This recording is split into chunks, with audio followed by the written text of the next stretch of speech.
اعوذ باللہ من الشیطان الرجیم، بسم اللہ الرحمن الرحیم۔ شکریہ جناب اسپیکر۔ آج تیسرا روز ہے۔ عدنان صاحب نے ایک بات کی کہ ہم آپ کے غم میں برابر کے شریک ہیں۔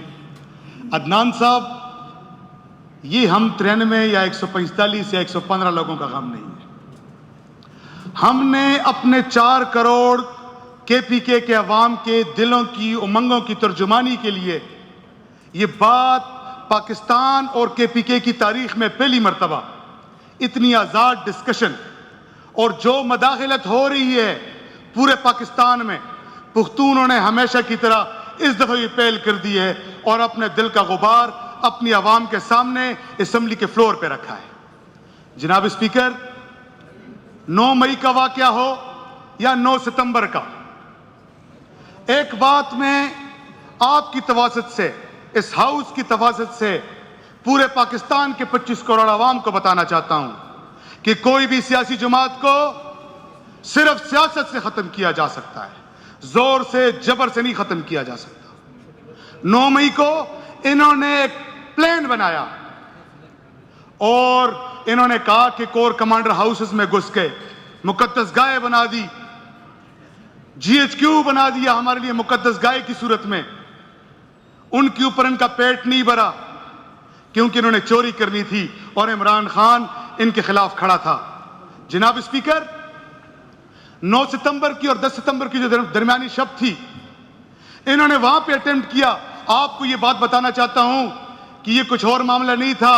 جس طرح فارم 45 اور فارم 47 کی بات بعض گشت اجلاسوں سے پہلے ہوتی رہی، یہاں پہ بھی 39 اور 41 والا معاملہ تھا۔ جناب اسپیکر، انہوں نے پھر ایک اوچھے ہتھ کنڈے کے ذریعے ہمارے بعض جو ایم این ایز تھے، جن کو انہوں نے جان بوجھ کر عدلیہ کے تواسط سے انہوں نے آزاد رکھا تھا، ان کو ڈرانے کے لیے اور ایکسٹینشن کے لیے انہوں نے یہ ڈرامہ رچایا۔ ہمیں پتہ ہے اس کے پیچھے کون ہے، وہ ہم سے کیا چاہتے ہیں۔ جناب اسپیکر، ان کو آپ زمینیں دیں، ان کو آپ ڈی ایچ اے میں 10,000 کنال کی زمینیں الاٹ کرائیں، ہم آپ سے گلہ نہیں کرتے۔ اپوزیشن لیڈر صاحب نے باتیں کی، ان کو آپ 10% ایگریکلچر لینڈ دے پنجاب کی طرف سے، ہم پھر بھی کچھ نہیں کہتے کیونکہ آپ سیاست کے چیمپئن بنتے ہیں۔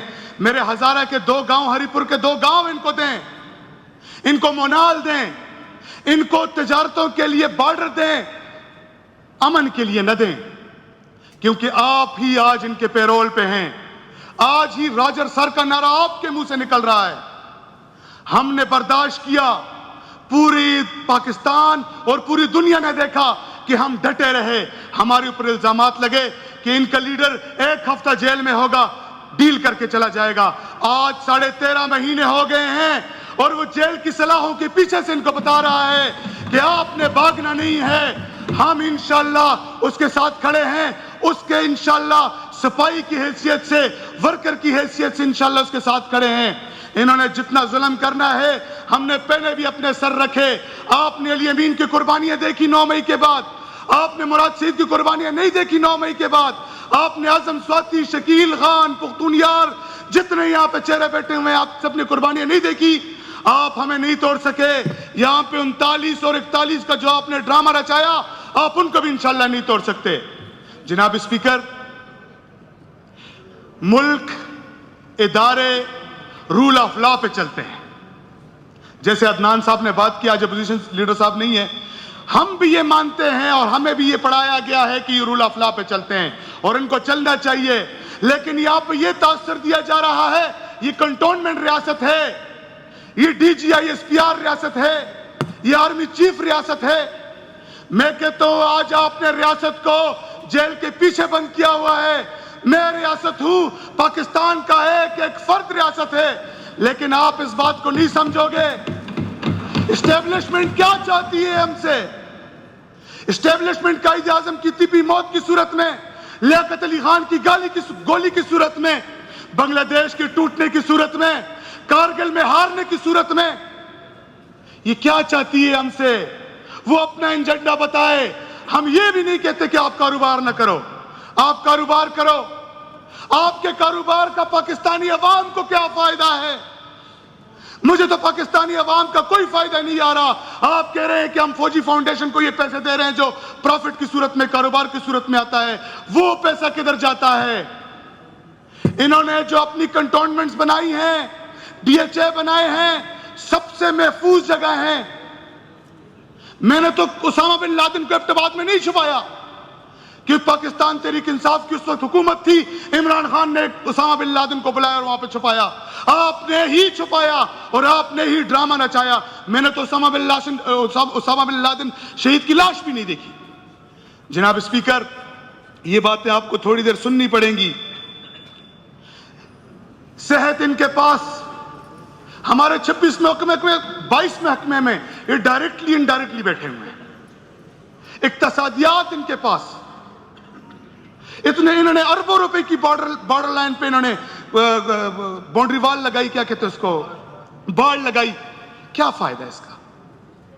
ہمارے پیسے کو اپنی من مرضی سے استعمال کر کے اپنے کاروبار چلا رہے ہیں. یہ ایرانی تیل کون سمگل کر رہا ہے؟ جناب اسپیکر, ذرائع سے معلوم ہوتا ہے یہ جو نامعلوم ہے وہی یہ سب کچھ کر رہے ہیں. میں اس ہاؤس کی تواسط سے کہتا ہوں, ہم اور عوام اب بغاوت چاہتے ہیں. بغاوت پہ آپ ہمیں نہ اکسائیں. ہم انقلاب کے لیے بھی تیار ہیں, بغاوت کے لیے بھی تیار ہیں. آپ ہوش کے نہ ہن لیں. آپ نے جو اسٹیبلشمنٹ نے ایک بندے کو اندر کر کے شو پیس کے طور پہ ہمیں دکھے رہے ہیں کہ ہم اکاؤنٹیبلٹی کر رہے ہیں. نہیں, آپ سٹارٹ کریں. پاکستان جب سے بنا ہے ان کی قبروں کا کورٹ مارشل کریں. ان کے آپ جو بھی آپ کو ہوتا ہے آپ ہمیں اتنا مطمئن کریں کہ آپ خود کو یہاں پہ لا کے کھڑا کریں. آخر میں 1 منٹ بات کروں گا یہاں پہ موجودہ صورتحال پہ, کرک کی, لکی کی جو صورتحال ہے.